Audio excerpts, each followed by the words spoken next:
Okay, so now this is the third time I've done this voiceover. If the next person that calls me on the phone, I'm going to go to their house and punch them in the face because it screws up my video. Anyway, here we go.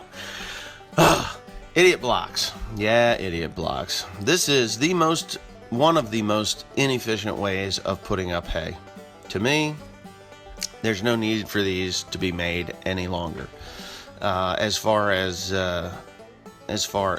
In my operation, I have to watch what I say because I don't really want to offend anybody that feels that this is the only way to make hay. But for me to make this hay this way, this is by far the most inefficient way to do it. There are more inefficient ways to do it, like if you didn't have a stack wagon or a kicker or a thrower on your baler, because then it would take 2 more people on that wagon.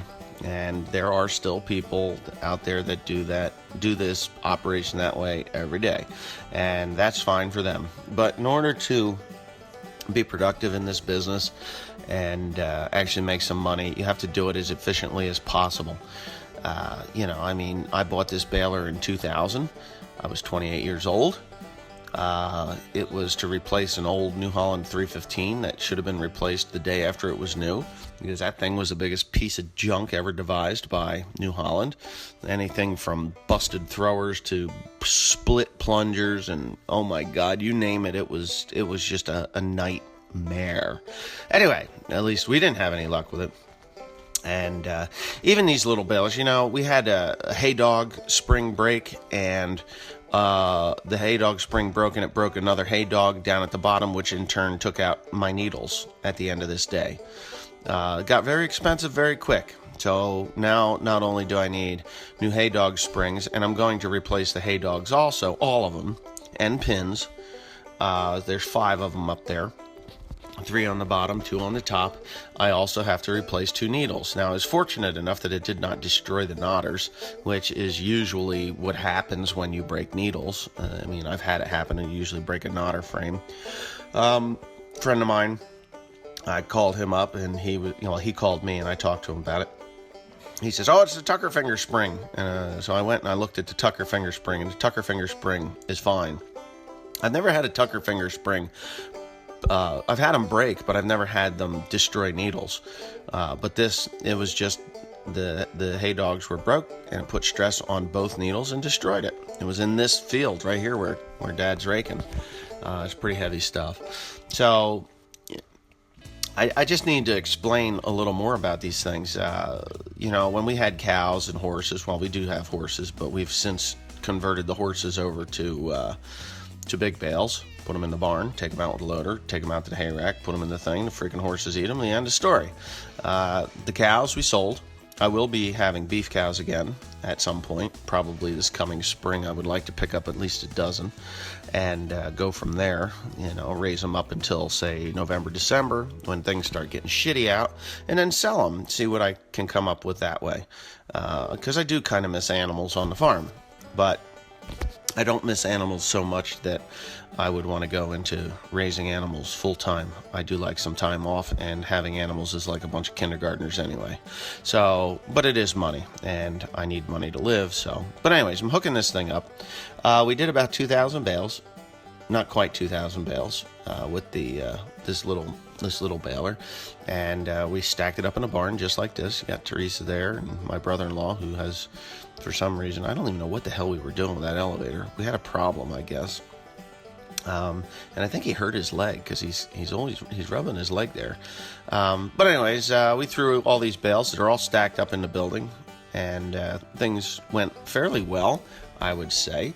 And it's just the way it is. But everything that I did in these little bales, I could have very easily done inside of 2 hours baling time. And probably gathered them up, brought them home, put them in the barn with the tractor inside of 3 hours. It took us 2 days to do these bales. And the reason we didn't do more in 2 days, which I'm sure there's some guys saying, "Oh, well, that's nothing. Why did it take you so long to do close to 2,000 bales?" Well, it took us close to 2 days to do 2,000 bales because it's been so ungodly wet. We weren't able to start baling until 2 in the afternoon. 1:30, 2 o'clock in the afternoon on both days. And the dew sets on very fast this time of year, which gums things up. And, we don't want to put away wet hay. My motto has always been, I make good hay by accident, and this is very, very, very good hay. But the other sad part of it is all my effort, I might as well just made mulch hay out of it, saved myself a day and 3/4 time, and sold it to the mushroom barn, and probably would have made more money. Because these things are not worth what they were worth a couple of years ago.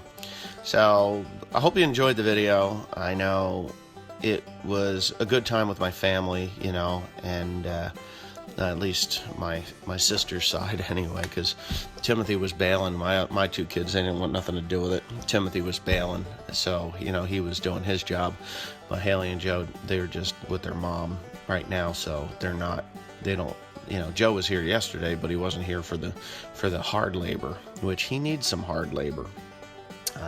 Anyway, yeah, with that being said, it was fun. I mean, I will say that it was fun. It always brings a family together to throw these idiot blocks around. So I guess they're not that bad, They only get real bad in, say, January, February, March, when you're trying to get them out of the barn and nobody's around to help you get them out.